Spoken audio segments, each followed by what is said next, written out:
स्वागत छ भाइ बहिनीहरूलाई नेपाल अनलाइन स्कुलमा। आजको हाम्रो यस क्लासमा हामीले डिस्कस गर्नेछौँ पेटी क्यास फन्ड हैन। व्हाट इज पेटी क्यास फन्ड? कुनै पनि एउटा गभर्नमेन्ट अफिसमा चाहिँ अब एक्सपेन्सेसहरू खर्चहरूलाई चाहिँ कसरी म्यानेज गरिन्छ हैन, खर्चहरूलाई चाहिँ कसरी रेकर्ड गरिन्छ भनेर चाहिँ हामी आज डिस्कस गर्न गइरहेको छौँ। अब खर्चको पनि हाम्रो टाइप्सहरू, एक्सपेन्सेसको पनि हाम्रो टाइप्सहरू हुन्छ हैन। अब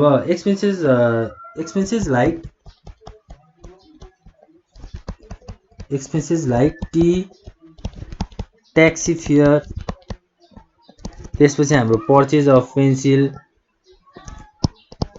हैन, त्यसपछि हाम्रो लन्च इटिसी हो। यस्तो खालको खर्चहरूलाई चाहिँ हामीले के भन्छौँ त पेटी क्यास फन्ड भनेर भन्छौँ। पेटी क्यास फन्डमा चाहिँ हामीले यस्तो खालको खर्चहरूलाई रेकर्ड गर्छौँ हैन। जस्तो कुनै पनि अब एउटा अफिसमा चाहिँ हामीले के गर्छौँ त चिया खान्छौँ हैन। त्यसपछि हाम्रो ट्याक्सी फेयर भनेको हामीले आउने र जाने, अफिसमा आउने र जाने ट्याक्सी भाडाको कुराहरू हुनसक्छ। त्यसपछि अब अफिसमा चाहिने पेन्सिलहरू किन्ने कुराहरू, अनि अब खाजा खानु पर्यो अफिसको स्टाफहरूले हैन। हो यस्तो खालको खर्चहरूलाई चाहिँ हामीले पेटी क्यास फन्डमा चाहिँ रेकर्ड गर्छौँ, पेटी क्यास फन्डमा चाहिँ इन्ट्री गर्छौँ। अब गभर्नमेन्टले चाहिँ के गरेको हुन्छ भन्दा, गभर्नमेन्ट अफिसले चाहिँ के गरेको हुन्छ भन्दा एउटा फन्ड इस्टाब्लिस गरेको हुन्छ, जुन फन्डमा चाहिँ यस्तो खालको खर्चहरूलाई चाहिँ रेकर्ड गरिन्छ। त्यसैले हामीले पेटी क्यास फन्ड भन्ने हो हैन। अब पेटी क्यास फन्ड चाहिँ कस्तो खालको, कुन लेभलको स्टाफले बनाएको हुन्छ भन्दा, अथवा कुन लेभलको स्टाफले चाहिँ काम गरेको हुन्छ, रेस्पोन्सिबिलिटी लिएको हुन्छ भन्दा लोअर लेभल स्टाफ हैन। कुनै अनि एउटा गभर्नमेन्ट अफिसको लोअर लेभल स्टाफले चाहिँ पेटी क्यास फन्डलाई चाहिँ चलाइरहेको हुन्छ। पेटी क्यास फन्डमा चाहिँ फन्डहरू ट्रान्सफर गरिरहेको हुन्छ, जसलाई चाहिँ हामीले के भनेर भन्छौँ त पेटी क्यासियर भनेर भन्छौँ। एउटा पेटी क्यासियरको काम चाहिँ के हो त, जस्तै यस्तै खर्चहरू, जस्तै चिया खर्चहरू हैन, त्यसपछि गाडी भाडाहरू, यस्तो खालको खर्चहरूलाई रेकर्ड गर्ने काम चाहिँ गर्छन् हैन। ल अब हाम्रो व्हाट इज पेटी क्यास फन्डको कुराहरू भयो हैन। अब कस्तो खालको खर्चहरू चाहिँ हुन्छ त हैन, अब अफिसमा कस्तो खालको खर्च हुन्छ हामी एउटा इक्जाम्पल लिएर चाहिँ त्यसलाई हेर्नेछौँ है त। जस्तै इक्जाममा पनि अब कसरी सोधिरहेको हुन्छ क्वेसन्सहरू, त्यो पनि हामी हेर्नेछौँ हैन। जस्तै अब इक्जाम्पलमा prepare journal voucher in the book of CDO office. CDO office भनेको के हो त, सेन्ट्रल डिपार्टमेन्ट अफिस हैन। Jhapa CDO office Jhapa from the following transactions related to petty cash fund हैन। अब हामीले पेटी क्यास फन्डकै कुराहरू गर्नुपर्ने छ, पेटी क्यास फन्ड। ल अब हाम्रो ट्रान्जेक्सन्सहरू चाहिँ के छ त भन्दा, फर्स्टमा चाहिँ हाम्रो petty cash fund was established issuing check number 001 of rupees 5000 to खरिदार विष्णु पोखरेल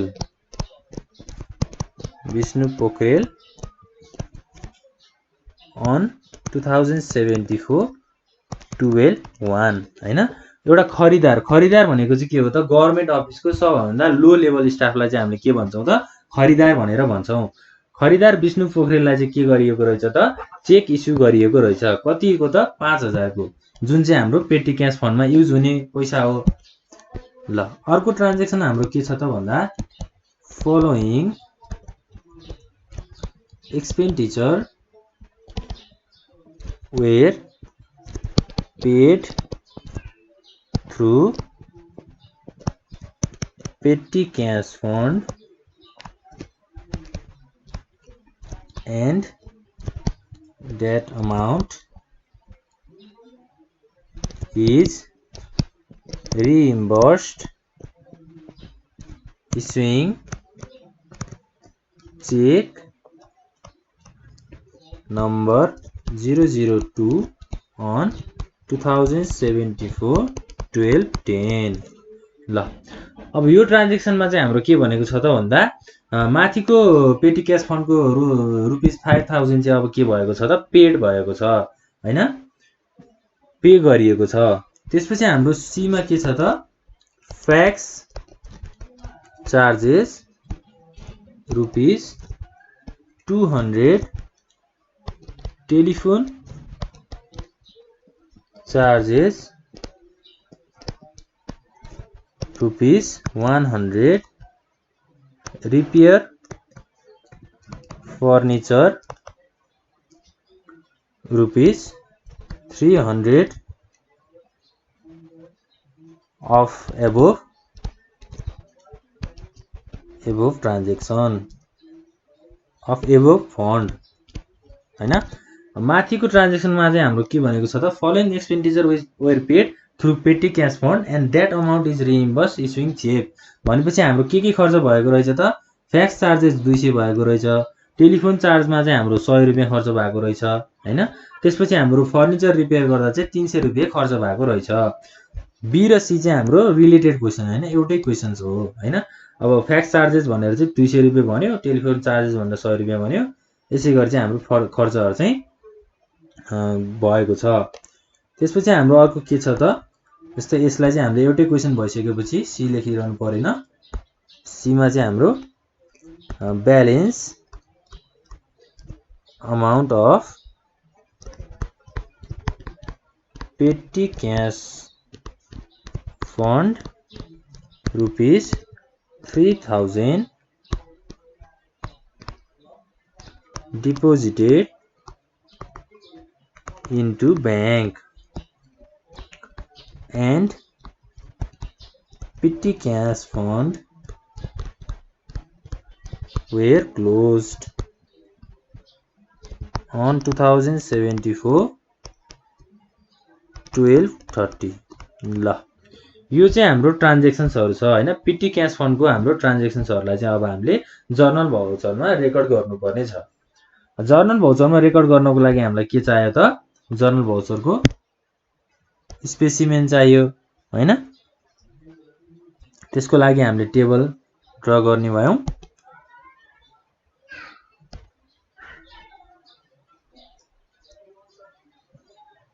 फर्स्टमा हाम्रो code number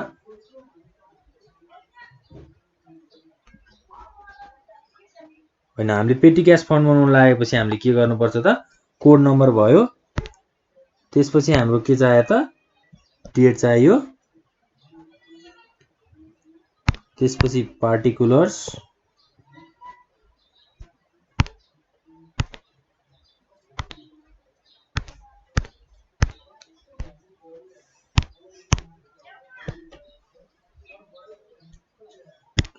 laser folio number, budget expenditure head number र हाम्रो लास्टमा के भयो त डेबिट र क्रेडिट। यसरी चाहिँ हामीले पेटी क्याश फन्डको जर्नल भाउचर बनाउने छौं है त। ल अब हाम्रो के छ त मिनिस्ट्री अफ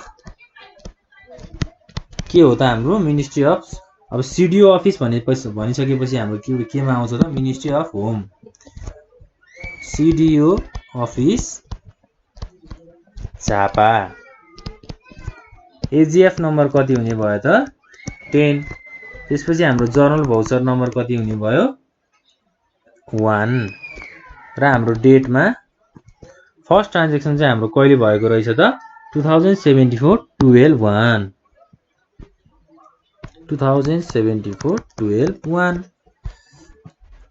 फर्स्टमा हाम्रो code number, date, particulars, ledger folio number, budget head number, debit र क्रेडिट। हामीले डेटलाई चाहिँ अगाडि लेखेर कोड नम्बरलाई पछाडी लेख्न पनि सक्छौं हैन। डेटलाई अगाडि लेखेर कोड नम्बरलाई चाहिँ पछाडी लेख्न पनि सक्छौं। ल अब हाम्रो फर्स्ट ट्रान्जेक्सनमा के छ त petty cash fund was establish issuing cheque number 001 of rupees 5000 to खरिदार विष्णु पोखरेल। विष्णु पोखरेललाई चाहिँ अब के गरिएको रहेछ त पेटी क्यास फन्ड चाहिँ दिएको रहेछ हैन। पेटी क्यास फन्ड चाहिँ 5000 रुपैयाँ चाहिँ इस्यु गरिएको रहेछ चेकबाट। भनेपछि हाम्रो डेबिटमा के हुने भयो त खर्चमा हाम्रो पेटी क्यास फन्ड भनेको त सबै खर्च हो हैन। खर्चलाई हामीले के गर्छौं त 2074 12 मा डेबिट पेटी क्यास फन्ड कति भयो त हाम्रो 5000। त्यसपछि क्रेडिटमा हाम्रो के भयो त अब सबै हाम्रो कहाँबाट तिरिन्छ त पैसा जति नेपाल राष्ट्र बैंकबाट हैन। गभर्नमेन्ट अफिसको सबै पैसा नेपाल राष्ट्र बैंकले तिर्दिन्छ। बैंक पेटी क्यास फन्ड इस्टाब्लिश्ड। पेटी क्यास फन्ड चाहिँ इस्टाब्लिश गरिएको छ ल। त्यसैगरी अब हाम्रो बी मा चाहिँ के छ त हाम्रो following expenditure were paid through petty cash fund and that amount is reimburse issuing cheque number 002 on 2074-12-10। अब ए नम्बरमा हामीले के गर्यौं त जर्नल भाउचरको ट्रान्ज्याक्सनलाई चाहिँ इन्ट्री गर्यौं। बी नम्बरमा हाम्रो के भनेको छ पेटी क्यास फन्ड चाहिँ इस्यु गरिएको छ हैन। धेरै खर्चहरु चाहिँ भएको छ त्यसको चाहिँ हामी अब एक्सपेन्डिचर चाहिँ भएको छ पेटी क्यास फन्ड खर्च भएको छ। अब सुरुमा हामीले त फर्स्ट ट्रान्ज्याक्सनलाई चाहिँ इन्डिङ गर्नु पर्यो भनेपछि के भयो त यहाँ रिसिप्ट नम्बर रिसिप्ट अमाउन्ट त्यसपछि हाम्रो चेक नम्बर र चेक अमाउन्ट। चेक नम्बर चाहिँ हाम्रो कति छ त फर्स्टमा 001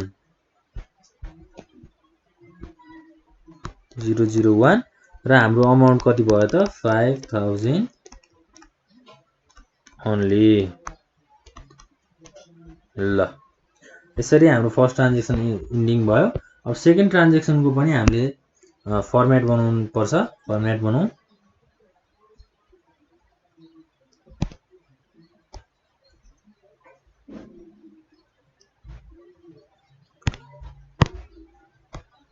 कोड नम्बर भयो हाम्रो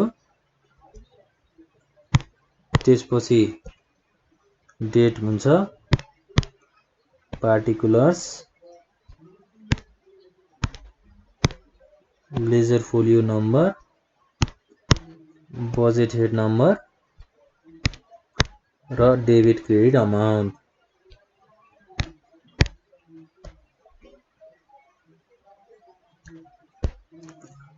सुरुमा हामीले डेट नै लेखे पनि केही फरक परेन।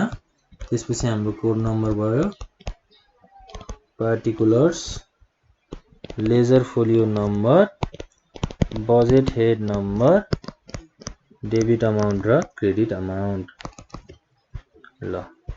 त्यस लगतै हाम्रो गभर्नमेन्ट अफ नेपाल हामीले लेख्नु परेन किनभने हाम्रो गभर्नमेन्ट अफिसको हो भनेर थाहा भइहालेको छ। मिनिस्ट्री लेख्दा पनि हामीलाई हुन्छ ministry of home CDO office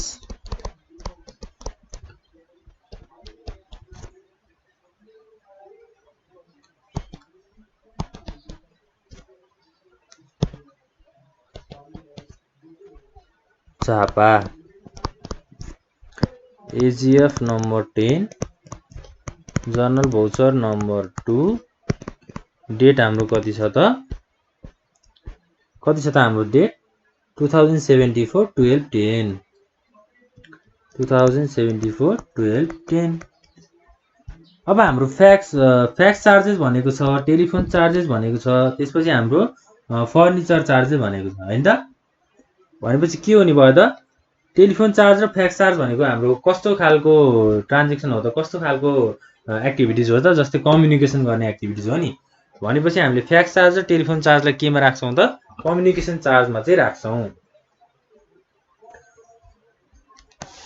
फ्याक्सबाट चाहिँ हामीले के गर्छौं त कम्युनिकेसन गर्छौं टेलिफोनबाट पनि हामीले कम्युनिकेसन गर्छौं। भनेपछि अब हाम्रो ट्रान्ज्याक्सनमा के हुने भयो त 2074-12-10 मा चाहिँ के भएको छ त debit be communication charge. Communication चार्जको हाम्रो बजेट हेड नम्बर कति हुन्छ त 22112। फेरि त्यसपछि हाम्रो डेबिटमा खर्च के भएको छ त ओपरेसन एन्ड मेन्टेनेन्स केलाई मेन्टेन गरेको छ त फर्निचरलाई मेन्टेन गरेको छ नि हैन रिपेयर फर्निचर भनेको छ नि त्यही भएर हामीले ओपरेसन एन्ड मेन्टेनेन्स भनेर राख्छौं बजेट हेड नम्बर हाम्रो कति हुन्छ त 22212 र डेबिट अमाउन्टमा कम्युनिकेसन चार्ज हाम्रो 300 छ हैन कम्युनिकेसन चार्जमा हाम्रो फ्याक्स चार्ज चाहिँ हाम्रो 200 छ टेलिफोन चार्ज चाहिँ हाम्रो 100 छ भनेपछि कति हुन्छ त टोटल 300 हुन्छ हैन र अनि फर्निचरको चाहिँ हाम्रो अपरेसन त्यो बनाउने मेन्टेनेन्स गर्ने कति भयो त 300 भयो ल यसै गरी नै हामीले अब क्रेडिटमा के गर्छौं त NR bank credit NR bank 600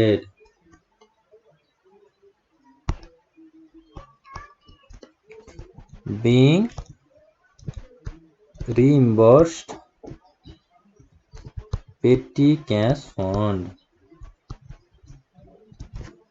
ल यसरी चाहिँ हामीले ट्रान्ज्याक्सनलाई एन्ट्री गर्छौं अब हामीले यस ट्रान्ज्याक्सनलाई क्लोज गर्दा के गर्नु पर्यो त रिसिप्ट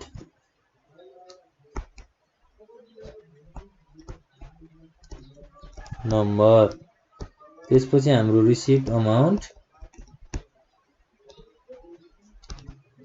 चेक नम्बर छ हाम्रो र चेक अमाउन्ट अब नेपाल राष्ट्र बैंकले पैसा तिरेपछि के गर्नु पर्यो त चेकबाट पैसा तिरेको हो भनेपछि ₹600 ओन्ली चेक नम्बरमा हाम्रो कति छ त 002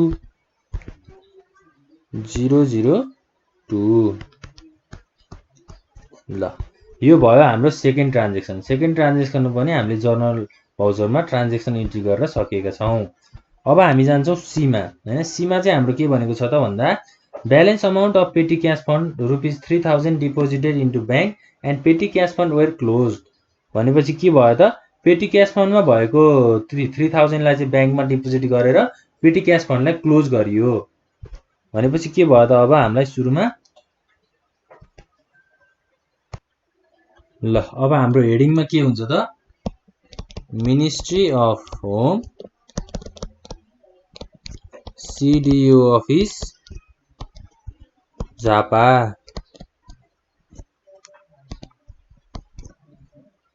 त्यसपछि एजीएफ नम्बर 10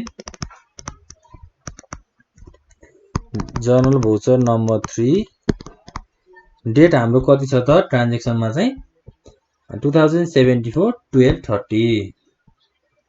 1230 मा चाहिँ के भएको हो त पेटी क्याश फन्ड क्लोज भएको हो भनेपछि के भयो त अब सबै अमाउन्ट चाहिँ हाम्रो बैंकमा डिपोजिट गरेर पेटी क्याश फन्डलाई क्लोज गरिएको छ भनेको छ भनेपछि डेबिट के भन्ने भयो त नेपाल राष्ट्र बैंक 2074 1230 डेबिट नेपाल राष्ट्र बैंक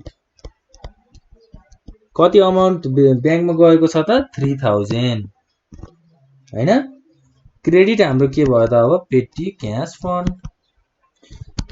फन्डको अमाउन्टलाई चाहिँ बैंकमा डिपोजिट गरियो 3000 र पेटी क्याश फन्डलाई क्लोज गरियो being balance amount of petty cash fund closed ल यसरी चाहिँ हामीले पेटी क्याश फन्डलाई क्लोज गरेर बाँकी रहेको पेटी क्याश फन्डमा गएर बाँकी रहेको पैसालाई बैंकमा डिपोजिट गर्यौं